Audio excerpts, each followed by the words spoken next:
Le Premier ministre, Dr Choguel Kokala Maïga, a présidé cet après-midi la cérémonie de lancement de la session d'appropriation du projet de la nouvelle constitution par la presse.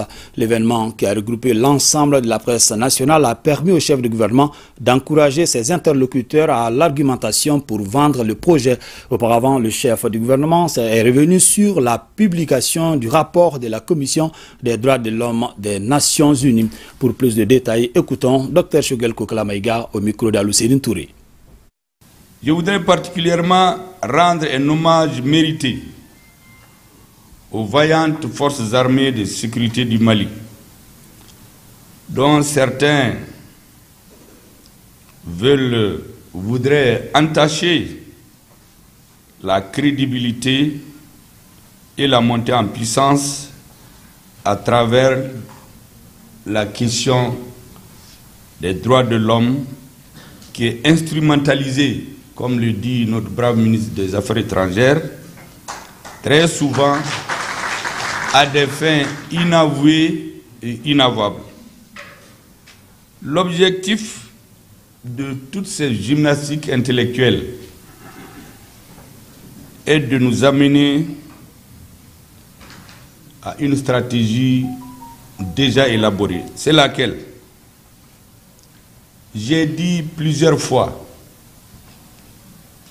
devant les Maliens dans les différentes conférences que les forces armées et de sécurité du Mali ont restitué aux Maliens leur dignité, leur indépendance, mais surtout la confiance. C'est très important à le dire parce que nous le savons tous que quand un peuple a confiance en lui-même, rien ne lui est impossible. Pour ceux qui connaissent bien l'histoire et le présent de ce qu'on appelle les grandes nations, ils cultivent le patriotisme, l'amour de leur pays, le respect de leurs forces armées de sécurité.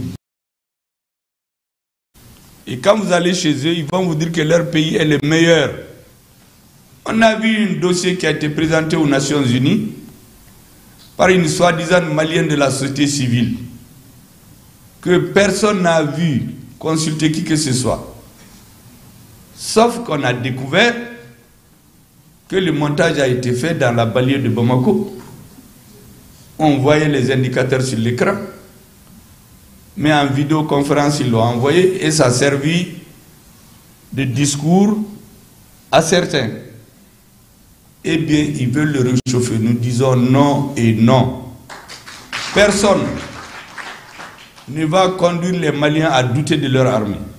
Parce que c'est une façon de nous avoir. Nous savons très bien. Oui, il y a eu des civils qui ont été tués à Moura. Mais quand les populations de Moura étaient prises en otage pendant des années, qui a parlé des droits? Quand le gouvernement a envoyé une mission à Moura, on a compté, on a interrogé les populations sur le terrain.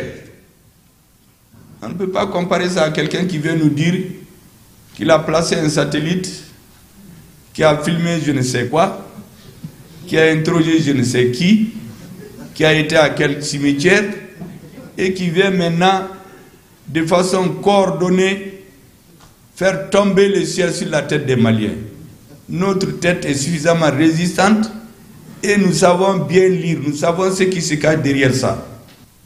À la faveur de la rectification de la transition en cours, le président de la transition, chef de l'État, le colonel Assimi Goïta, a initié le processus de refondation de notre pays, faisant écho au concept du Malikoura, largement adopté et partagé par les Maliens tant à l'intérieur qu'à l'extérieur. C'est ainsi que se sont tenues en décembre 2021 les assises nationales de la refondation, assorties de recommandations dans tous les secteurs de la vie nationale. Pour traduire ces recommandations dans les faits, le gouvernement de transition a initié plusieurs chantiers, au nombre desquels figure l'élaboration d'une nouvelle constitution. Pour concrétiser cet engagement, le président de la transition, chef de l'État, le colonel Assimi Goïta, a créé une commission de rédaction de la nouvelle constitution, puis une commission de finalisation de la constitution. La commission de finalisation a remis, mesdames et messieurs, le 27 février 2023 au président de la transition un projet de constitution qui au vote des Maliens le 18 juin 2023. À compter de ce jour jusqu'au 30 mai 2023, le gouvernement entend mener des activités d'information sur le contenu du projet de constitution à l'intention des forces sociales et politiques à Bamako, dans les régions et à l'extérieur du pays, notamment dans les zones de forte concentration de nos compatriotes.